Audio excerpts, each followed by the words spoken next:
Senator Staples, declaración de Senator. Senator Platt.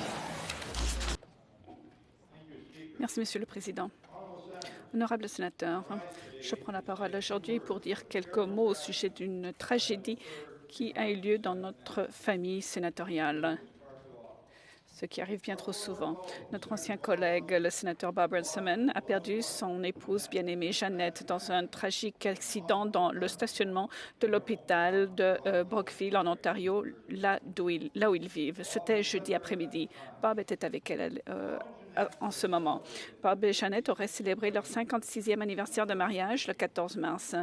Bob a consacré sa vie à la fonction publique, ayant été conseiller municipal, siégé 29 ans à la législature de l'Ontario et plus de 7 ans au Sénat. Il a eu toute une carrière à Queen's Park, occupant divers postes de cabinet, ayant été leader intérimaire de son parti et leader en chambre de l'opposition officielle pendant de nombreuses années. Vous vous souviendrez qu'il représentait tout un atout pour cette Chambre, notamment à titre de président sévère mais juste du Comité des affaires légales et constitutionnelles, et ce pendant plusieurs années. Bob a toujours dit que sa carrière n'aurait pas été possible sans l'appui et l'amour de Jeannette. Les époux et épouses des politiciens paient un lourd tribut, plus lourd qu'on ne le croit. Ils passent beaucoup de temps seuls. Ils sont parents presque célibataires. Les événements familiaux auxquels n'assiste pas le conjoint à cause de leurs devoirs. Jeannette Runciman était la pierre de touche de Bob. Elle était toujours présente. Il écoutait ses avis au-dessus de tous autres. Ils étaient réellement des partenaires et des grands amoureux. Barry Raison, le conseiller politique de M. Runciman, a affirmé que le sens de l'humour désopulent et la personnalité grégaire de Jeannette avaient ouvert beaucoup de portes à Bob, surtout en début de carrière. Elle avait un bon jugement politique et Bob se fiait toujours à ses conseils. Barry affirme que souvent elle vérifiait les discours de Bob, qu'il avait écrits pour Bob et les améliorait. Dans la circonscription, elle coupait des rubans et donnait des discours avec son beau sourire et sa personnalité charmante. Jeannette est également une écologue.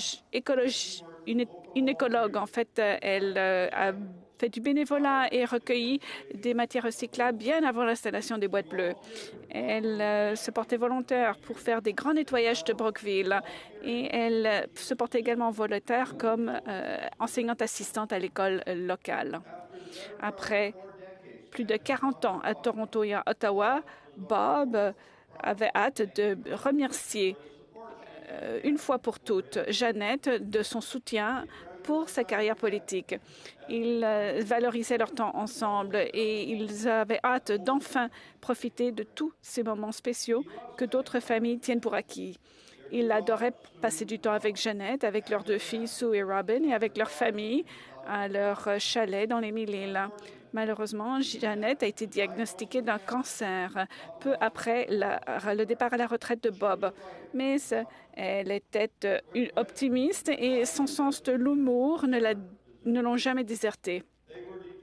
Ils étaient déterminés de profiter de chaque instant qui leur restait, de faire face à ce problème ensemble et de profiter de chaque moment. Et ensuite, le drame s'est produit jeudi après-midi vers 14 heures. Honorables sénateurs, gardons Bob, Sue et Robin dans nos prières et espérons qu'ils trouveront un réconfort dans l'appui et l'amour de leur famille et amis.